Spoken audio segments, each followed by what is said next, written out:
Samostan Karmel Svetog Ilije na obalama Buškog jezera u opštini Tomislavgrad nalazi se etnografska zbirka tradicijskog nakita i odjeće Hrvata, Srba i Bošnjaka u Bosni i Hercegovini.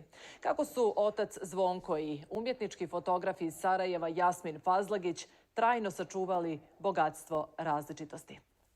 Veliki ljubitelj folklora nošnje je počeo prikupljati koncem 90. godina prošloga stoljeća, a kao znanstvenik već desetljećima istražuje utjecaj BiH naroda jednih na druge.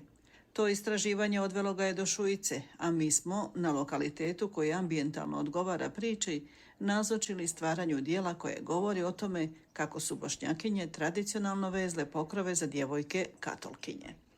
Vjerovalo je se da pripadnici drugih religijskih zajednica mogu imati i njihove rituali, mogu imati nekakvu zaštitničku ulogu, pošto je mladenka sa sobom nosila pokrov za svekra, svekrvu, za sebe i za dijete.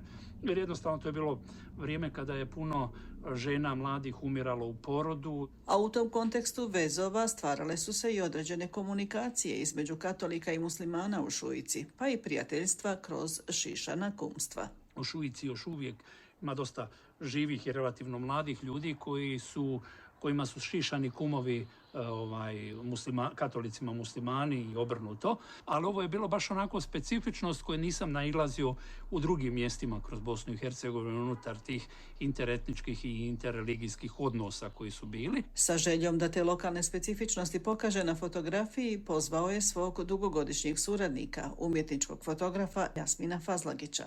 Početak njihove suradnje za obojicu je bio velika nepoznanica. On se prvo plašio, pošto ja sam dosta u to vrijeme radio modnu fotografiju. Međutim, kada je vidio prve fotografije koje smo uradili, onda je vidio da je to stvarno dobitna kombinacija. Znači, njegovo poznavanje te materije i moj prikaz toga kroz jedan modern sadržaj, ali opet na način da taj etnografski dio ostane očuvan.